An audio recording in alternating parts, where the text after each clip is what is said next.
Shalom, damai di hati. Saudara-saudara, hari ini kita sudah berada di hari yang ke-363 dan saatnya kita akan membaca Alkitab. Namun sebelum itu mari kita satu dalam doa. Kita berdoa. Ya Tuhan Allah, firman yang hidup, kami begitu bersyukur dan berterima kasih kepadamu Tuhan, karena di hari ini Engkau kembali memberikan kami waktu dan kesempatan untuk mendengarkan sapaan Tuhan lewat firman Tuhan yang akan kami baca dalam Alkitab ini.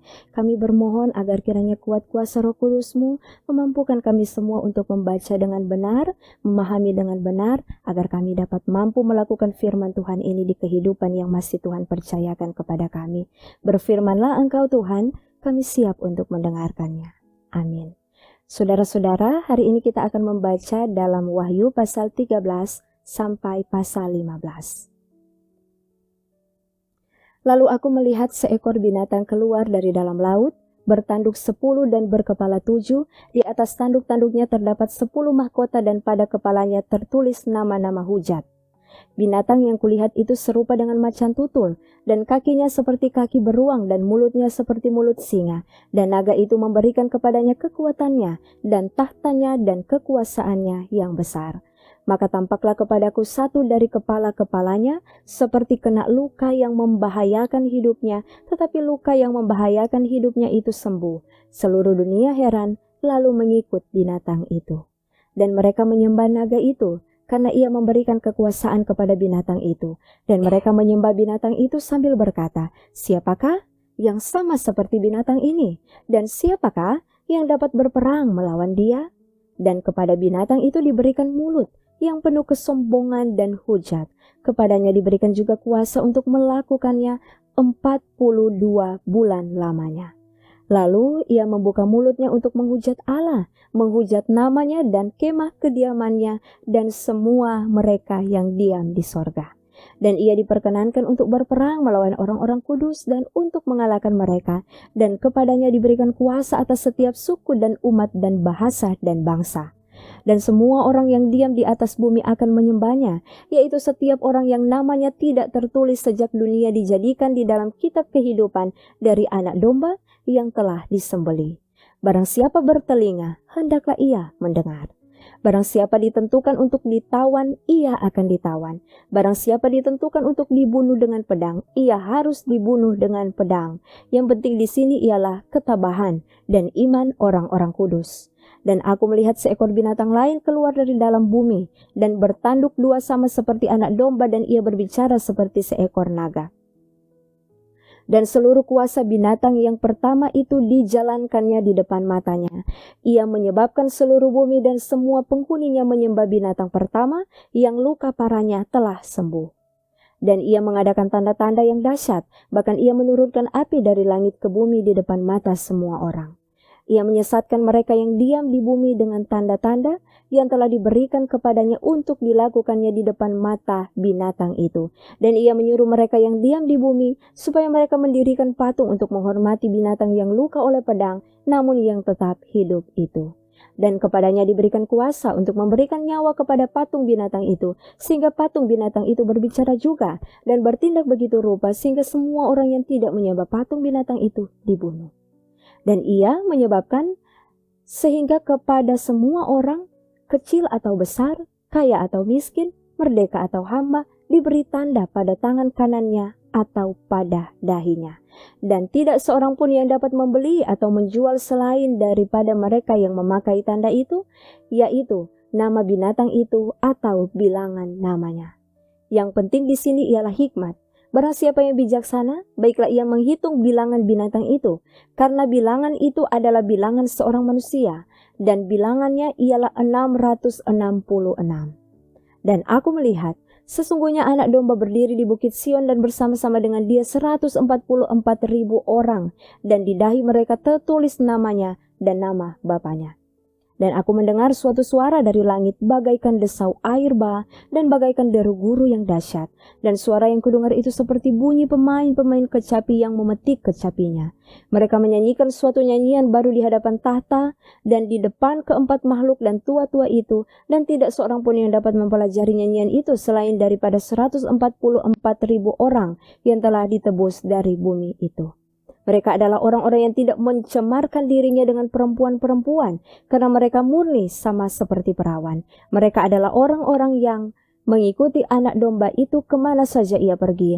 Mereka ditebus dari antara manusia sebagai korban-korban sulung bagi Allah dan bagi anak domba itu.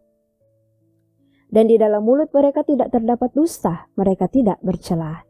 Dan aku melihat seorang malaikat lain terbang di tengah-tengah langit, dan padanya ada Injil yang kekal untuk diberitakannya kepada mereka yang diam di atas bumi, dan kepada semua bangsa, dan suku, dan bahasa, dan kaum. Dan ia berseru dengan suara nyaring, "Takutlah akan Allah, dan muliakanlah Dia, karena telah tiba saat penghakimannya, dan sembahlah Dia yang telah menjadikan langit dan bumi, dan laut, dan semua mata air." Dan seorang malaikat lain, malaikat kedua, menyusul dia dan berkata, sudah rubuh Babel, kota besar itu yang telah memabukkan segala bangsa dengan anggur hawa nafsu cabulnya. Dan seorang malaikat lain, malaikat ketiga, menyusul mereka dan berkata dengan suara nyaring, jikalau seorang menyembah binatang dan patungnya itu dan menerima tanda pada dahinya atau pada tangannya, maka ia akan minum dari anggur murka Allah yang disediakan tanpa campuran dalam cawan murkanya, dan ia akan disiksa dengan api dan belerang di depan mata malaikat-malaikat kudus dan di depan mata anak domba. Maka asap api yang menyiksa mereka itu naik ke atas sampai selama-lamanya, dan siang malam mereka tidak henti-hentinya disiksa, yaitu mereka yang menyembah binatang serta patungnya itu, dan barang siapa yang telah menerima tanda namanya. Yang penting di sini ialah ketekunan orang-orang kudus yang menuruti perintah Allah dan iman kepada Yesus. Dan aku mendengar suara dari sorga berkata, tuliskan, berbahagialah orang-orang mati yang mati dalam Tuhan sejak sekarang ini. Sungguh, kata Roh, supaya mereka boleh beristirahat dari jerih lelah mereka karena segala perbuatan mereka menyertai mereka. Dan aku melihat, sesungguhnya ada suatu awan putih, dan di atas awan itu duduk seorang seperti anak manusia dengan sebuah mahkota emas di atas kepalanya dan sebilah sabit tajam di tangannya. Maka keluarlah seorang malaikat lain dari bait suci, dan ia berseru dengan suara nyaring kepada dia yang duduk di atas awan itu, ayunkanlah sabitmu itu dan tuailah, karena sudah tiba saatnya untuk menuai, sebab tuaian di bumi sudah masak. Dan ia yang duduk di atas awan itu mengayunkan sabitnya ke atas bumi, dan bumi pun dituailah. Dan seorang malaikat lain keluar dari bait suci yang di sorga, juga padanya ada sebilah sabit tajam. Dan seorang malaikat lain datang dari mezbah, ia berkuasa atas api, dan ia berseru dengan suara nyaring kepada malaikat yang memegang sabit tajam itu, katanya, ayunkanlah sabitmu yang tajam itu, dan potonglah buah-buah pohon anggur di bumi, karena buahnya sudah masak. Lalu malaikat itu mengayunkan sabitnya ke atas bumi dan memotong buah pohon anggur di bumi dan melemparkannya ke dalam kilangan besar, yaitu murka Allah.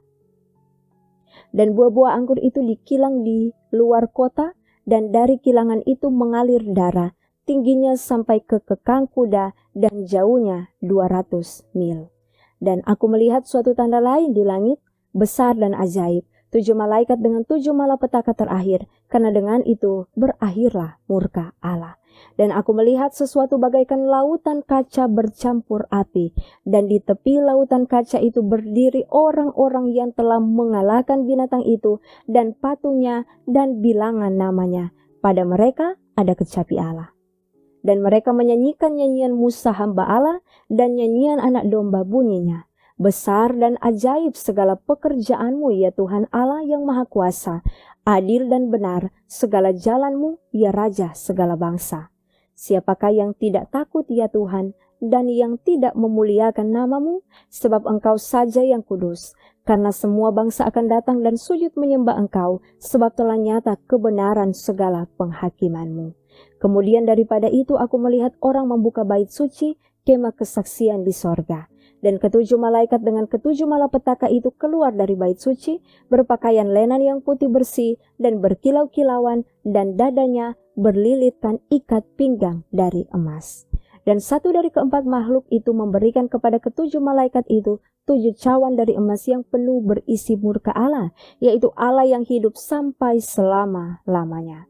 Dan bait suci itu dipenuhi asap karena kemuliaan Allah dan karena kuasanya, dan seorang pun tidak dapat memasuki bait suci itu sebelum berakhir ketujuh malapetaka dari ketujuh malaikat itu. Demikianlah kita telah membaca Alkitab. Mari kita satu di dalam doa, kita berdoa. Tuhan, kebenaran firman-Mu telah dibacakan bagi kami, dan semoga kami dapat mengerti dan memahaminya dengan baik dan benar juga. Sehingga kami tidak hanya menjadi pendengar, tidak hanya menjadi pembaca, tapi kami akan dimampukan untuk menjadi pelaku-pelaku firman-Mu.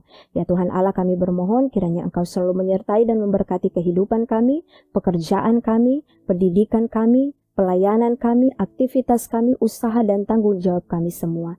Ini kami Tuhan yang berdoa di dalam nama Tuhan Yesus, sumber berkat dalam kehidupan kami semua. Amin. Saudara-saudara, demikianlah kita telah mengikuti program Gerakan Membaca Alkitab di hari ini. Tuhan memberkati kita semua. Shalom, damai di hati.